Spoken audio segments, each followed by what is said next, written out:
The Tobacco Settlement Endowment Trust is launching an ambitious plan to drastically reduce smoking rates in Oklahoma. Officials with TSET have set their sights on cutting the percentage of smokers in half in the next decade. It's a plan that will depend on convincing lawmakers to adopt sweeping new legislation in order to hit that target. Janet Cordell knows all too well the dangers posed by smoking and the related health cost of secondhand smoke. I have never smoked in my life, never even had a cigarette in my mouth, but I have COPD from secondhand smoke. Cordell says her parents returned home from World War II as confirmed smokers, and she believes their smoking habit took a toll on her health. I have a 2.5-year-old granddaughter that I am just not able to, I can't carry her. That's too much strain for me, too much stress for my lungs. According to the Tobacco Settlement Endowment Trust, healthcare costs in Oklahoma directly caused by smoking amount to $1.62 billion annually.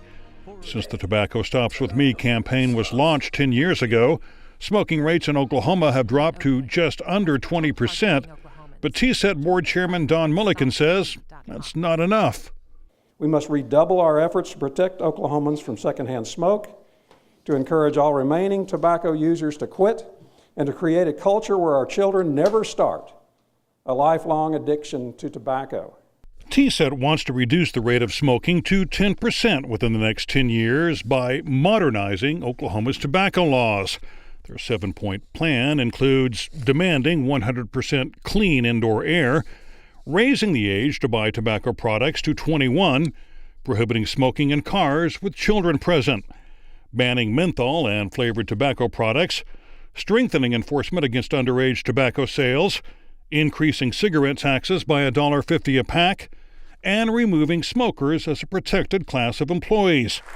TSET Executive Director John Woods says the majority of Oklahomans already favor closing loopholes in Oklahoma's clean indoor air law, and going smoke-free has not hurt businesses that already ban smoking. We know that businesses are not closing their doors because of smoke-free laws in other states.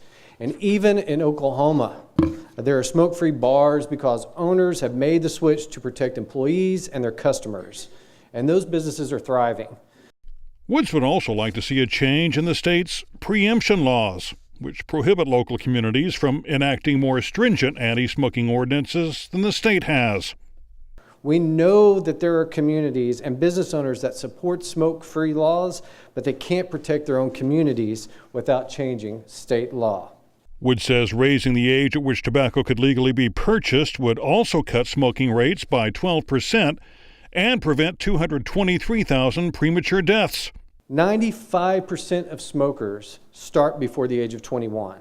Currently, more than 20% of the United States population is covered by Tobacco 21 laws, and it is making a difference across the United States.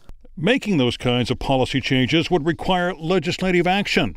And while TSET officials admit their goals are audacious, Woods believes they are achievable, especially with the large turnover that will occur in the state legislature after the November 6th elections.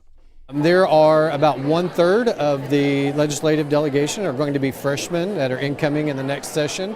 So we really see it as a fresh start for the Oklahoma legislature to take a fresh look at tobacco policies in our state. Woods believes legislation making all public places smoke-free could be introduced as early as the 2019 legislative session. Oklahoma is one of just 2 or 3 states that does not have 100% comprehensive clean indoor air, so I think that should be a focus for our state. I know there's a coalition of individuals that are looking at moving that forward. Another measure that could be considered next year is legislation to prohibit smoking in cars when children are present. Studies show that smoking just half a cigarette in a vehicle can produce secondhand smoke levels 10 times higher than hazardous limits set by the Environmental Protection Agency. According to Woods, 83% of Oklahomans favor changing the law, and TSET is rolling out a campaign next month to rally support for that proposal. Fight at stopswithme.com. One area that likely won't be addressed next session is an increase in the cigarette tax. We just had a tobacco tax increase this year. We're not suggesting that you roll out another one. in the next fiscal year, but that we start the conversation and that we don't wait like we did the last time, which was to have over 12 years in between tobacco tax increases. Woods concedes a tax increase and other parts of the plan might be a tough sell for lawmakers, but argues the conversation has to start now in order to reach the goal of reducing smoking rates to 10% in the next decade.